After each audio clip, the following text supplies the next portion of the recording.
Some stories don't begin with a plan. They begin with a moment. Mistake. A night when the boundaries of right and wrong blur into silence and secrets. I never imagined that a single car ride would become the turning point in my life, or that the one person I should have never looked at that way would be the one who looked back. My name is Rachel and I'm 41. For the last 7 years I've been married to a man named Greg. A stable, reliable, sometimes emotionally distant man. He had a son from a previous marriage, Ethan, who was 22. Ethan wasn't the usual stepson you'd see in broken family stories. He was smart, polite, respectful, and yes, undeniably attractive. I never crossed a line. But that night, everything changed. Greg was away on business, and I had been invited to a friend's 40th birthday party across town. Ethan offered to drive me there and pick me up, since it was late and I didn't want to bother booking a cab.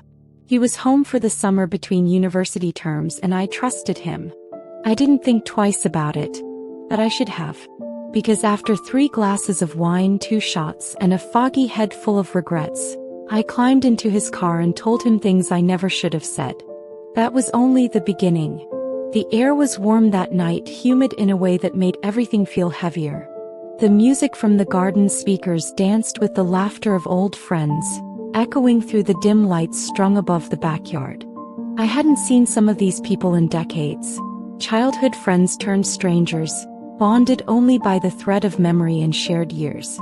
I started with a glass of white wine, then another. Eventually, someone insisted on tequila shots for the birthday toast, and the warmth turned into fire down my throat. That's when I stopped keeping count. I laughed louder than I should have. I let myself be free, something I hadn't felt in a long time. People commented that I seemed more alive than usual. Maybe that was true. Maybe it was the alcohol. Or maybe it was just me finally breaking through the shell I'd lived in for so long. But even in the laughter, I felt that familiar emptiness gnawing at me. The small talk started to blur. Everyone seemed younger, freer, happier. And I felt like I was watching from outside the glass. Like I didn't belong anymore. When Ethan texted me, "I'm outside," I almost didn't want to leave. Because I knew when I did, I'd go back to reality. To loneliness. To silence. But I stumbled out anyway. Laughing. Tipsy. Tired. And unaware that my entire life was about to pivot around one careless, vulnerable decision. Ethan was leaning against the car, scrolling through his phone. When he saw me, he straightened up, concerned. "You okay?" he asked, his voice soft. "Peachy," I giggled, waving my clutch like a wand. "Just drive me home before I embarrass myself further." He opened the door for me, helping me in gently. The touch of his hand on my lower back lingered for a second too long. The car ride was quiet at first. The streetlights passed in rhythmic blurs. I rested my head against the window and sighed. "Greg hasn't called, has he?" I asked. "No," Ethan replied. "He said he was going to be busy tonight." "Of course," I muttered. "He's always busy." I turned to Ethan, eyes heavy with wine. "Do you think I'm boring?" He blinked. "No, not at all. I used to be fun," I said, staring at my reflection in the window. "Sexy even." "You still are." His words floated in the air, heavier than the silence. By the time we got home, my heels were killing me. I kicked them off and sank into the couch with a groan. Ethan brought me water without a word and I smiled at him, grateful. "You're too good to me," I said.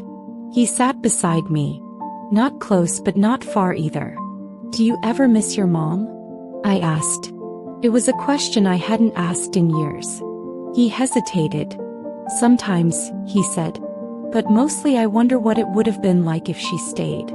If we had a normal family." I nodded. I wonder the same about a lot of things. The room felt warmer. Or maybe it was the proximity. I turned toward him and our eyes locked. My heart thudded. "I miss feeling wanted," I whispered. He didn't respond. So I leaned in and kissed him. Just once. Soft. Terrifying. Electric. He pulled back immediately. "We shouldn't," he said, breathless. "I know. But I didn't apologize." I barely slept that night. My heart raced with shame and confusion. I stared at the ceiling for hours, replaying every second. The next morning I avoided him. I stayed in my room, took longer showers, pretended like it didn't happen. But the truth clung to me like perfume. Every word, every glance, it was all different now. Then 2 days later we were alone again. Greg was still gone. We crossed paths in the kitchen. Ethan reached past me to grab something from the cupboard and his hand brushed my waist. I froze. He didn't pull away. And when I turned around he kissed me. Longer. Deeper. We didn't stop. That night we shattered the last of the rules. The next morning the silence was unbearable. He didn't stay in my room. We both pretended nothing had happened, but our eyes betrayed us. Each glance was a memory, each silence a scream. I tried to cook breakfast, something normal.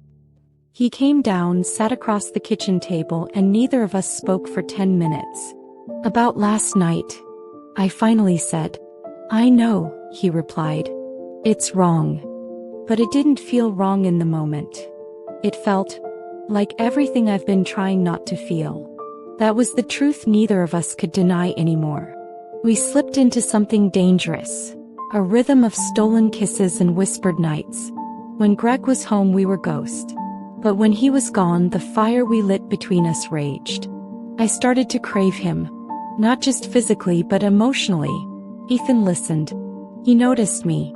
He made me feel alive in a way I hadn't felt in years. We were careful. At least we thought we were.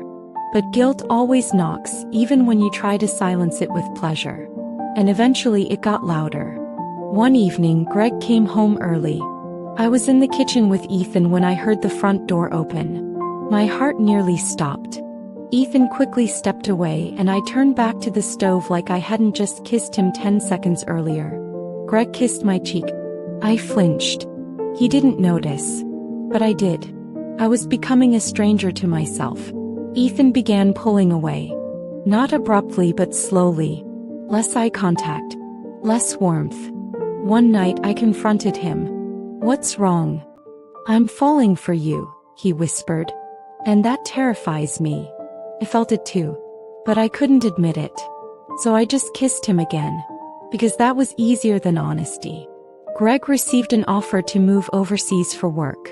He wanted me to go with him. Ethan overheard our conversation and his face fell. That night he came to my room one last time. "If you leave, I'll never see you again," he said. "I know. So stay." I couldn't answer. I didn't sleep at all.